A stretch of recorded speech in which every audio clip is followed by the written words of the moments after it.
Hey, what is up guys, I'm Xayah, and in this video, I'm going to tell you guys the meta comps that you should know before set 15 is live. Minor warning, when the set does hit the live servers, they might do like a small micro patch, meaning that like they might tweak certain things, so the meta might be a little different from this video, but I will say in the comment section below on what comps got touched, or if every comp in this video probably is not going to be worth it. With that aside, getting right into it, starting with our first comp, which is Soul Fighter. This comp is actually really easy. The idea of playing this comp is you want to win streak early, since it's a very powerful early game comp, and it's also a powerful mid game comp as well. The items you really want to look around for is any sword items for Samira, so you can build like IE, which is her core. A Shojin is also okay, and you can do Deathblade or Guardbreaker, either one's fine.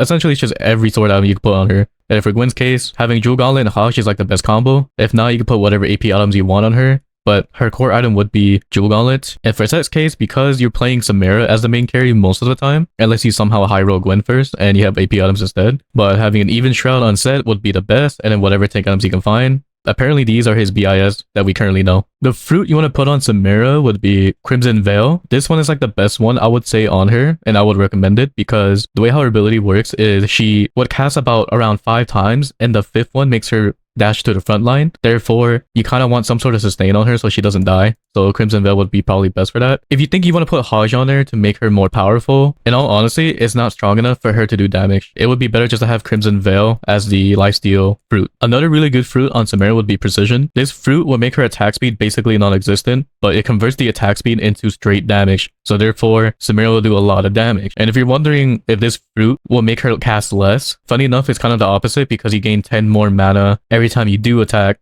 And if you have Shojin on top of that, you're basically gaining 15 mana per auto, which is almost basically the amount of mana that she needs to cast every single time. So overall, Precision is a pretty decent fruit overall. If you don't trust me on this, you don't have to take this. But most of the time when I do take this fruit, I just delete everything. For Gwen's fruit, the best one I would say to take would be her own unique fruit, which is Needlework. This allows her to fire more needles on the board, therefore she's doing extra damage on the board. Other than that, you can use whatever AP fruit you can find, and that would be good overall as well. And then for Set's fruit, you can put whatever tank fruit you can find on him. What determines whatever fruits you want to put on the unit is always on Samira no matter what. Unless you're just playing for Gwen carry, then it'll be Gwen. But the concept is to have fruit on Samira and then Set until you find Gwen too, and then you transfer the fruit from Set to Gwen. For your level 9 unit you can play around, it could be Yone, so you can have that Edgelord on the board because you need Edgelord on Samira to do extra damage with. But most of the time what I prefer is Volibear, because if you do manage to have a Soul Fighter emblem, you can throw it on Volley. Is actually really good on him. And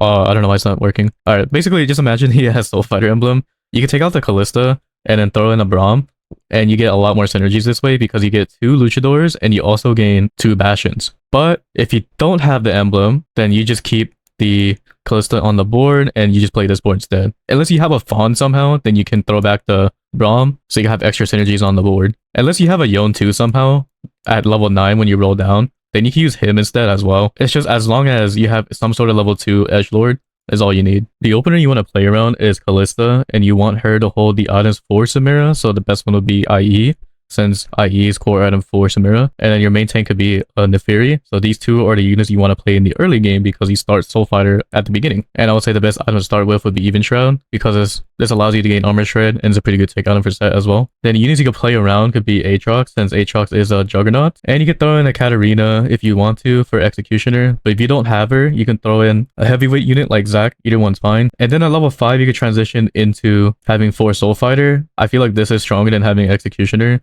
And when you hit level 6, then you can throw an Executioner. And then level 7, it doesn't really matter what you throw in here. It's just as long as you can win. So most of the time I like to throw in Kubuko for the Mentor, since Mentor gives you damage reduction for the board. Or if I can't find Kubuko, then I just throw in a +1 Bastion, since Xin Zhao is a Bastion unit. And then level 8 that you want to roll for your board. And I'm going to show the budget version, which is having the Samira over the Katarina. You can use Swain because you get Bastion in over the Rel. And you also gain Sork for Lux. If she is holding items for Gwen, this will be really great. And Sork is also a good +1 trait on the board for like any type of comp no matter what. And then you find a Set hopefully, so you can use Set as your main tank from here. And you transfer the items from Callista to Samira. And I like to throw in a Yasuo because he gives you a Mentor. And you also get Edgelord for Samira. So this way you can actually fast level 9 from here with this board, because we gain a lot of synergies. We also have a lot of damage if you can't find that Gwen. But if you do find an early Gwen, Then just take out the Yasuo and the Swain. This will make you a little bit weaker, but it might be worth it in the long run. You have to determine yourselves if you're strong enough for a Soul Fighter or not. And on top of that, in order to get Prismatic Soul Fighter, you do have to win 10 rounds and throw an 8 Soul Fighter. So it's up to you if you want to play for the Prismatic or if you want to play for Fast 9 instead and try to win out with 8 Soul Fighter without the Prismatic. I don't know, that's basically how you play Soul Fighter. Next up we got is Star Guardian, and this is the version I like to play it for the baseboard. Main reason why I use Kennen is because we're playing Ahri as the main carry most of the time, since her damage is actually insanely high at the moment. So therefore you kind of want Sork on the board, and since Kennen is a protector, then I make Nico my main tank over the Poppy. So this is the case if you are playing for the Ahri carry, and I like to have debuff items like Murloc or Red Buff with Voice Staff on my Seraphine because she's AoE, and these items are actually pretty good on her. You can play carry Seraphine if you want to, but I feel like Ahri just hits harder than Seraphine. And it's just whatever leftover 80 items you can put on Jinx and tank items on Nico, basically about it. But if you are playing for the Jinx carry style, then you want to not use Kennen. Say for example you don't have any items on Ahri, then you play for the tank on Poppy instead, because you'll be playing Jinx carry instead, and then you use Kubuko over the Kennen because we don't need Sork anymore if Ahri's not going to be the main carry, and if we're playing Jinx for the main carry instead, this is how you do it. And just put whatever AP items you can on Seraphine. If for example you have Star Guardian emblem, then you can just put on Kubuko for this style of the board, but if you're playing for the Ahri carry style, then you just throw it on a Kennen instead. It's just either one. It's depending on how you're playing it. In all honesty, I would say that snipers would help Jinx, but it's kind of hard to fit in the board. I would say just to ignore Sniper and then just play full vertical Star Guardian and fill in whatever you need. If you're trying to get Prismatic on Star Guardian, I would say the trick would be to have an adaptive helm. The main reason why is because of Ahri Star Guardian gives you a lot of mana. So that adaptive helm, what it does is it converts that 15% of the mana that you gain from Ahri, gives you more bonuses from the mana that she gives. So therefore, just having a bunch of adaptives on Seraphine and Ahri, maybe +1, maybe like on Syndra for example, then you can probably stack your Star Guardian pretty fast. Most of the time you'll cash it out maybe at the end of the game, but at least it guarantees you to win for that. And the fruit I recommend for any Star Guardian carry you're playing is you put one on your main tank and you put the other one on your carry. The reason why is because if you have 2 of them, the carry unit will heal the tank.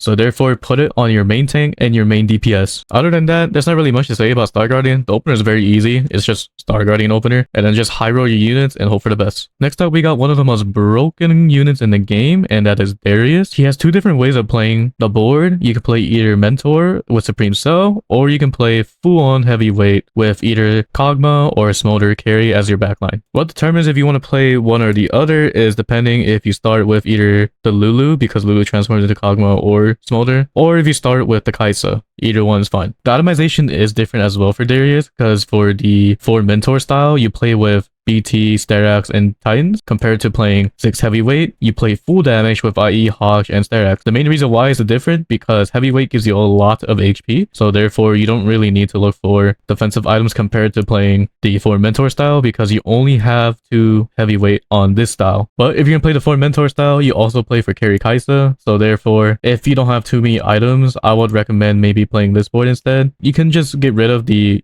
Lulu instead, and you can just throw in Kaisa here if you want for the Supreme Cell, but I feel like it's a lot weaker doing that. It's better just having this as a board. And then level 8, then you throw in your Supreme Cell unit, which would be Akali. And the thing about this board too is that Smolder can build 2 different ways. He builds with Shojin, Guardbreaker, and IE, and this one's just to keep casting his ability. The other version is Winsu's Rage Blade, and instead of Guardbreaker, you do Gunblade with IE. The reason why this is better, having Gunblade over Guardbreaker, is because he's auto-attacking a lot, so therefore he heals the board this way. And the one advice I can give for this board is that if you have Flicker Blades on Kog'Maw, you're basically winning the game overall. So you just take out the Archangel Staff and just put Flicker Blades instead. And this is actually really strong on Kog'Maw. So if you have this item, you can force this style instead. Other than that, you just play the default. You just put Last Whisper and Kaisa, it's fine. And for those that don't know, Kaisa does stack for every kill you get, so therefore playing Kaisa early would be best. And another tip with this board as well is because you're playing 4 Mentor, each of the Mentor units, Yasuo, Udyr, Kubuko, and Rise, their ability upgrades, and Udyr is the main one you want to talk about here because his ability upgrades into an AoE anti-heal. So basically you don't need any anti-heal if you're playing this style of the board. There is too many different ways to play the opener, so I'm not going to really show it just because it's kind of complicated on how you want to pivot into this. But If you want an easy example, you could do is Neferi with the Daruis items with the Callista backline on Xayah items, or other way around as well. You can pivot into this board. Either one's fine. Or if you start with the Lulu, then you can just build whatever with the Lulu on either Kog'Maw or Smolder, since she can transform to either or, and you just play your best tank you can. Almost forgot to mention, you play both of these boards at level 7, and you want a 3-star for the Mentor version, mainly Darius, Xayah, and Udyr. If you can 3-star Yasuo, that's great. And then for the heavyweight version, you 3-star the Darius and Jace. And let me fix the positioning here. And this is how you kind of want to position is something like this is fine. And you 3-star the Lulu. So basically these 3 units you want a 3-star. The best fruit I would say to put on Darius is Trickster, because what this does is if the unit gets low, he jumps to the back line. You can't have Assassin anymore on Darius since they disabled it. And for those that don't know what Assassinate is, it basically just turns the unit into an assassin and you just jump to the back line immediately. So we don't have this anymore in Darius since it was just too broken. Another really good fruit that I would say on Darius would be Final Boss, since most of the time he'll be the last unit standing and you gain base 10% Omni Vamp. And he also gains stacking amp over time, so therefore this is pretty good. If you want an idea what kind of fruit you want on Darius, basically anything to do with Omnivamp or to try to jump the backline would be the best. Next up we got is one of my favorite comps to play, and it's one of the easiest, which is Ashe Juggernaut with Ashe. The main reason why this comp is so powerful is because you have a really strong front line, and Ashe is actually low-key OP. For those that don't know, she actually scales with attack speed. So the more roll items you have on her, the better. So essentially you can build either double Rage Blade or double Kraken. Either one's fine. If not, you can interchange it with Giant Slayer. This is also okay. Just as long as you have 3 bolt items on her, it's the best. Red buff is also fine if you're wondering if that's okay as well. And it's also okay. Your main tank most of the time would be Udyr, since set 2 is kind of hard to hit. But if you do hit a set 2, then you can change it to set. But most of the time I like to say Udyr because of the certain fruits you can put on him. And then your third unit could be whatever. It could be Xayah, or since most of the time you can't hit him, probably a Swain or something. Basically just 3 crystal until you can hit level 9. And the level 9 version I like to play personally is with a Volibear and a Yone. The main reason why I like to play this style of the board is because this allows you to have 2 things. You have Edgelord with Volibear and Yone, and you also gain Luchador with Mundo and Volibear, which is actually a really powerful trait to have on the board since it's just a free stun. So therefore you can probably win fights better this way. And the Luchador units themselves also heal, so it's actually pretty good. Funny enough, the early game, like again, with almost most of the comps I showed so far, it's just Callista and then a Fairy Opener. That's basically about it. It's pretty easy. And you just put all Juggernauts on the board. The best fruit, hands down, this will make Ashe super broken, is this fruit, which is the Kahuna. I don't know if I said this right, but basically this fruit is actually super broken for her because she's going to be auto-attacking a lot, and it'll convert that auto-attacks every 6 times into true damage. Another pretty decent one on Ashe would be Desperado. This one just makes it to where like she can do extra damage every 12 auto-attack, which is okay. It's not the best, but if you can't find the Kahuna, then you can use that one as well. For Udyr's case, I would say the best fruit would be Unstoppable, because this allows him to gain extra HP, and he also runs people down and stunning them. So therefore you gain extra CC of extra health. Speaking of stuns, Tankzilla is also really good on Udyr because you get extra HP, and after 15 seconds you would stun the board. So essentially saying any HP 1 on Udyr is good, and for Ashe, anything to do with auto attacks or extra attack speed is really good on her. Next up we got another reroll comp, and this is Viego reroll with 6 duelists. This comp is actually really powerful in general because KO at level 6 shreds for you already, so you kind of don't really need the Onyx Spark or Void Staff on the board. It is only 20% compared to those items give you 30%, but at least it's something. And there's 2 different ways to BIS Viego. This one's the safe route, which is Edge of Night, Hodge, and Jewel Gauntlet. And honestly, I think this build is troll, but apparently it's actually pretty high win rate right now, which is Bloodthirster, Rage Blade, and the Titans. Apparently this is like the highest win rate. I don't know if this is real because it's PvE stats, so who knows. And for GP's case, instead of having Edge of Night, it'll be Sterax. But if you want to play it safe, I prefer the Edge of Night just because this item is actually really powerful for frontline units. So you can build either one for Viego, either this style or this style. I prefer this style because it's more safe, but if you want to try this out, feel free to do so. And you reroll this comp at level 7. Even if you don't 3-star GP, it's fine. You can play Udyr 3 as well. And the position you kind of want to do is something like this. Apparently, this is like the best thing to do. So basically, you put GP in the corner and Viego is somewhere around the center just because he knocks up people. When you hit level 8, you can throw out any legendary if you can hit it. Like, for example, TF is fine or Xayah is also fine. You just throw in a +1. It doesn't really matter. Just be careful to not put in another mentor because it cancels out the Udyr mentor. You can only play 1 or 4. So don't put out another mentor. Just put out whatever value unit you can. Like Kog'Maw is also fine because he sunders and shred, so at least he's actually kind of worth it. And the tip I can give here is if you have a Lee Sin, turn him into a duelist. You can get rid of the Ashe because Xayah is technically better than Ashe for whatever reason without having any items. Or if you just want to play the extra duelist on Ashe, this is fine as well. It's basically just 3-star GP, Udyr, and Viego.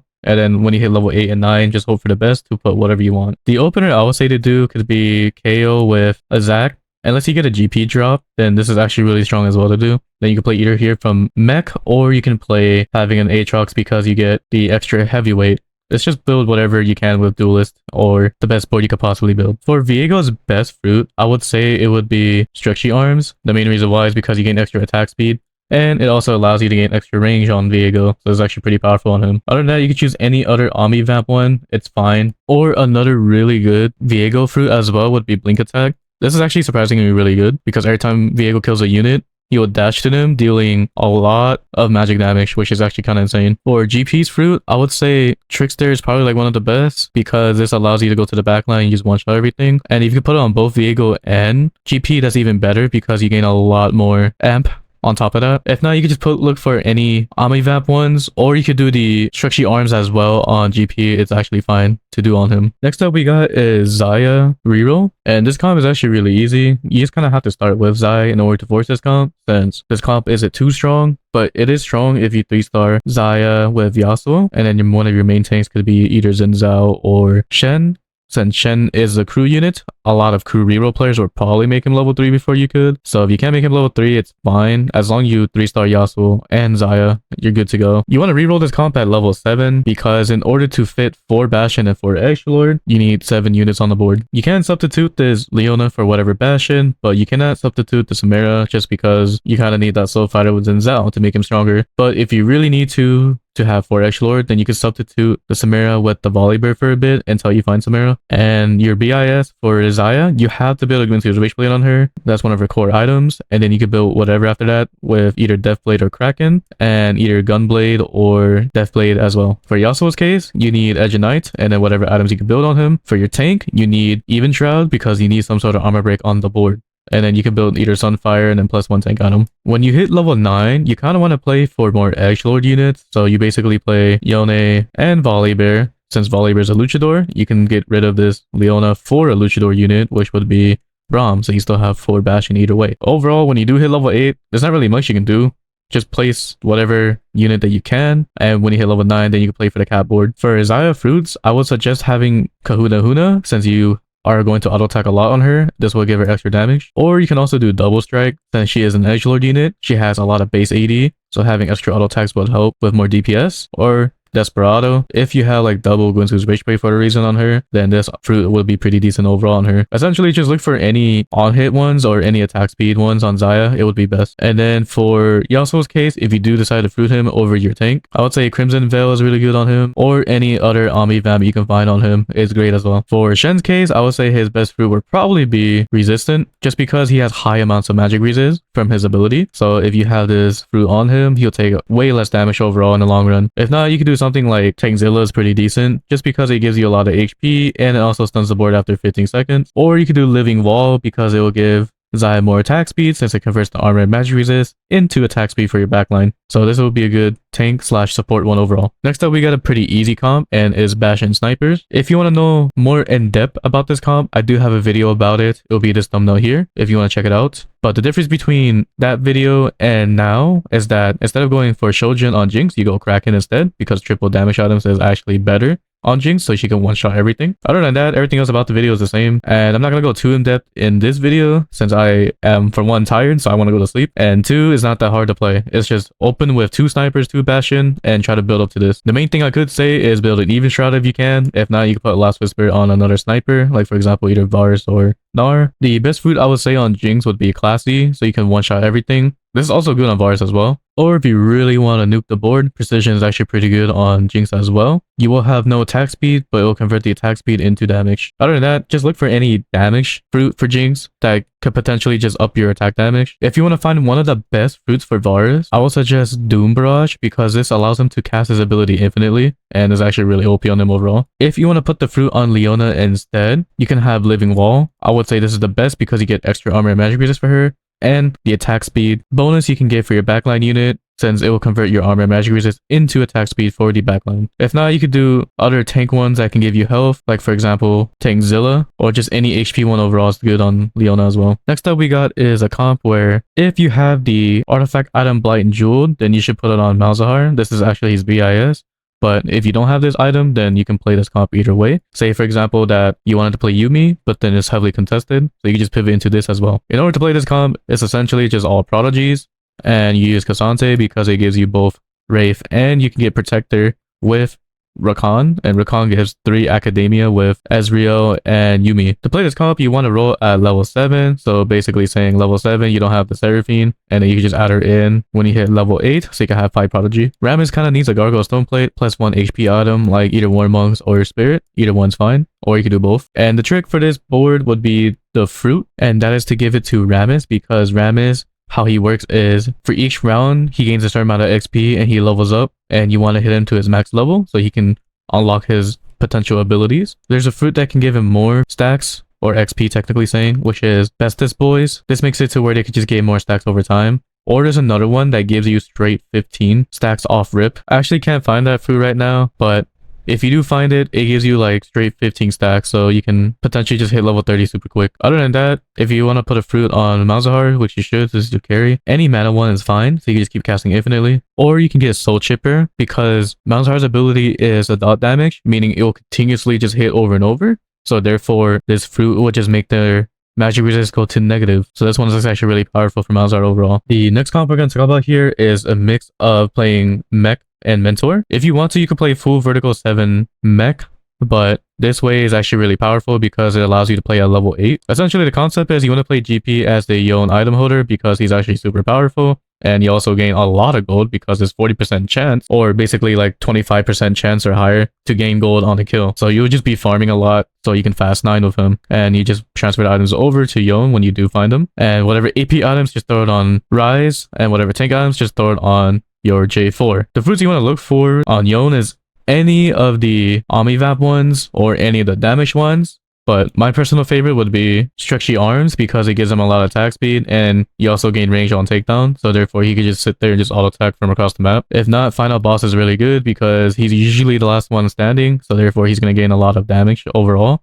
and he gained 10% Omnivamp. Or if you just want like huge amounts of Omnivamp, then Crimson Veil is fine on him as well. So yeah, the strat is just look for GP and you build for Yone items. Just put it on GP, play Mech early game if you can, or Duelist, either one's fine. Then you can pivot into this board at level 8 or 9. Technically it's a level 9 board, but you might have to roll level 8 a little bit. Just play your best board.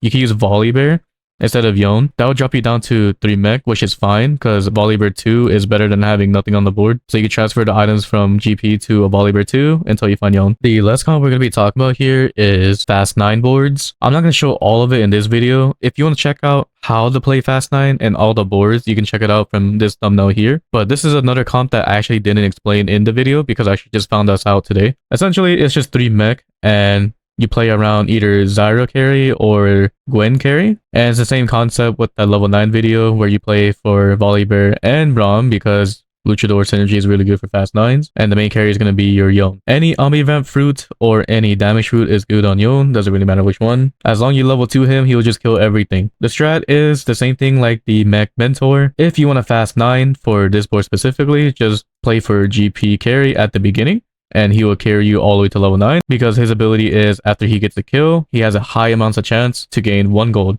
So therefore you can be farming people like crazy with this unit. Other than that, as soon as you hit level 8, you can roll for Volibear until you can find Yone. So you can make Volibear the main carry first and just play whatever board you can make. And then as soon as you find Yone, then you transfer the items over. And then that's basically about it. just 2-star everything here at level 9 and hope for the best to win the game, which most likely you should win since Yon and Gwen are both the strongest units to play in the current meta. And that is it for basically comps you need to know before set 15 is live. If you have any questions about anything about this video or anything about the meta in general, just let me know in the comment section down below. I'll try to answer the best of my capabilities. Until then, I'll see you guys in the next one. Later.